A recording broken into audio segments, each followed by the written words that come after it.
You're both in the States. Is my what?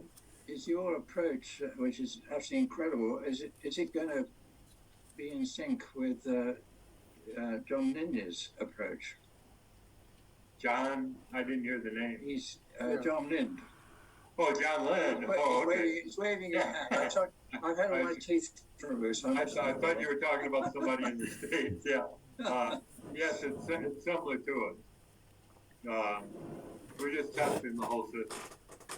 Right. Yeah. And if it doesn't work, I mean, if you saw the lawyers' committee's evidence packages and who their witnesses are and what the information, I could do I have done the whole program on this.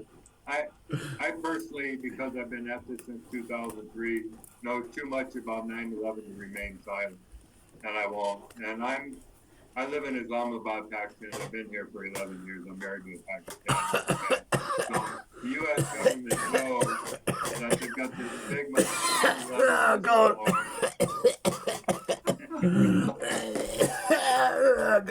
Oh, God. Fumes everywhere. What am I going to do? Help. Oh, shit. Oh, gee. Sorry. I guess. Fume event. Help. I need help. Mayday. Gee. My assistant's outside. Oh, what caused that? Can you see it or not? The U.S. government knows I'm living amongst 200 million Muslims. That's what I'm saying. And I get questioned by the FBI and TSA every time we come in and leave the country. So. Oh, God. Sorry, the fumes here are terrible. Gee. Can you see them or not? It's like a fume event. Yes, you can. Yeah. So all these doctors are missing out. You know, this is what they should be testing because we want to know what's in these fumes. Ballaway tested them. We know the identities of the chemicals. We don't know the doses, invisible fumes. It's ridiculous, But here they are. Don't worry, it's grass. My assistants, Not marijuana, I hope. It is, no, it's proper stuff, it's grass. But yeah, gee.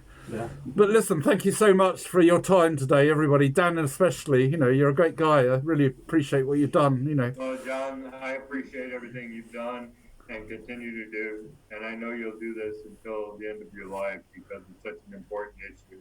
And I appreciate people for you to have the guts to stand up and speak out when you're up against almost insurmountable political and financial odds that you're up against. So keep up the great fight, John. We're all with you. Thanks. I'm doing it for my kids, My daughter's going to have a baby soon, so I'm going to be a grandfather, So I think we're all doing it for the next generation. We're all old fogies, really, but, this is our children who are going to take over. And that's why I'm so keen for Dr. Megson. He's like 30-something years old. So this guy's the next generation. He's taken over from, Ballaway. So that's the future, really, these young lads. If you look at it, today's college students were 1 to 4 years old when 9/11 occurred, and all they've been fed is the mainstream media and government version of the story. So I told you, I live in a country of 200 million people, of which 96% are Muslim, and I can't think of a group of people that are more harmed by 9/11 than the 1.8 billion Muslims in the world. So I might get killed for doing it, but after I get my book, and we got a documentary coming out over here, after we get that out there, I'm planning on going on a speaking tour of colleges and universities here just to tell them the truth about 9/11. I mean, the CIA might blow my head off for doing it, but I think it's important that the next generation knows the truth about what really went down.